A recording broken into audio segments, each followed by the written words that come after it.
ہمارے نبی کے آنے سے پہلے جتنے انبیاء کرام تھے نا وہ سارے اپنی امتوں کو ڈرایا کرتے تھے دجال کے فتنے سے کہ بھائی دجال آنے والا ہے، دجال آئے گا، لیکن کسی اور امت میں نہیں آیا۔ اب ہم آخری امت ہیں، تو اللہ کے نبی نے فرمایا کہ باقی امتوں میں تو نہیں آیا، اب ہم آخری امت ہیں، ہماری امت میں وہ آئے گا، ہمارے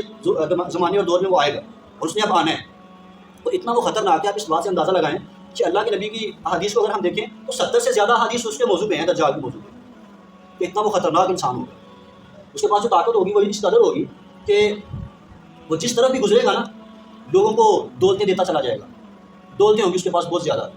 سونا ہوگا، ہیرے ہوں گے، جواہرات ہوں گے، مال و دولت ہوگی،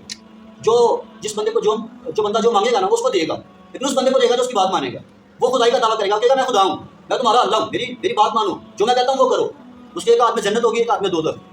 ایک ہاتھ میں جنت، ایک ہاتھ میں دوزخ، اور وہ جس کو جنت میں داخل کرے گا نا اصل میں وہ جنت نہیں بلکہ دوزخ ہوگی، اور جس کو وہ دوزخ میں داخل کرے گا وہ حقیقت میں جنت ہوگی۔ اور لوگ اس کی باتوں کی وجہ سے، اس کے سارے کرتبوں کی وجہ سے، اس کی طاقت کی وجہ سے اس کے فتنوں میں مبتلا ہو جائیں گے لوگ کہ ہاں واقعی صحیح کہہ رہا ہے، یہ واقعی خدا ہے، یہ واقعی اللہ ہے، یہ واقعی اللہ خدا ہے۔ اور اس کے فتنوں میں جو زیادہ تر لوگ آئیں گے نا وہ عورتیں زیادہ ہوں گی، عورتیں زیادہ ہوں گی۔ اللہ کے نبی نے فرمایا کہ یہاں تک کہ ایک مرد جو ہے وہ اپنی ماں کو، بہن کو، بیٹی کو اپنے گھر میں باندھ کے رکھے گا کہ کہیں یہ گھر سے باہر نہ آ جائے تو اس کے فتنے میں مبتلا ہو جائے۔ تو میں آپ کو بتا رہا تھا کہ 40 دن اس نے دنیا پہ رہنا ہے، اب 40 دنوں کے اندر اس کا جو پہلا دن ہوگا نا وہ 1 سال کے برابر ہوگا، پہلا دن اس کا ایک سال کے برابر ہوگا، اور دوسرا دن اس کا 1 مہینے کے برابر، تیسرا دن اس کا 1 ہفتے کے برابر، اور باقی جو 37 دن ہیں وہ عام دنوں کے برابر ہیں۔ اور وہ جہاں سے چاہے گا، جس علاقے میں چاہے گا بارش برسا دے گا، بارش برسا دے گا، جس علاقے میں چاہے گا سبزہ اگا دے گا، اگم کرے گا زمین کو، زمین سبزہ نکال دے گی، زمین اناج نکال دے گی، زمین کھانے پینے والی چیزیں نکال دے گی، اور جس بندے کو چاہے گا مار دے گا، اس بندے کو چاہے گا مار دے گا، اور جس بندے کو چاہے گا نا مرے ہوئے کو زندہ کر دے گا،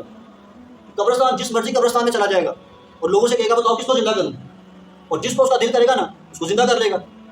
اس کو زندہ کر لے گا۔ جب لوگ یہ ساری کچھ دیکھیں گے تو لوگ واقعی اس کے فتنے میں مبتلا ہونا شروع ہو جائیں گے،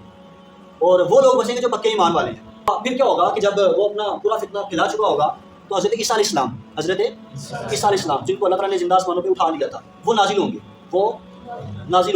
جب وہ نازل ہوں گے پھر وہ آ کر کے اس کو ختم کریں گے، دجال کو قتل کریں گے، اور اس کا خون بہائیں گے۔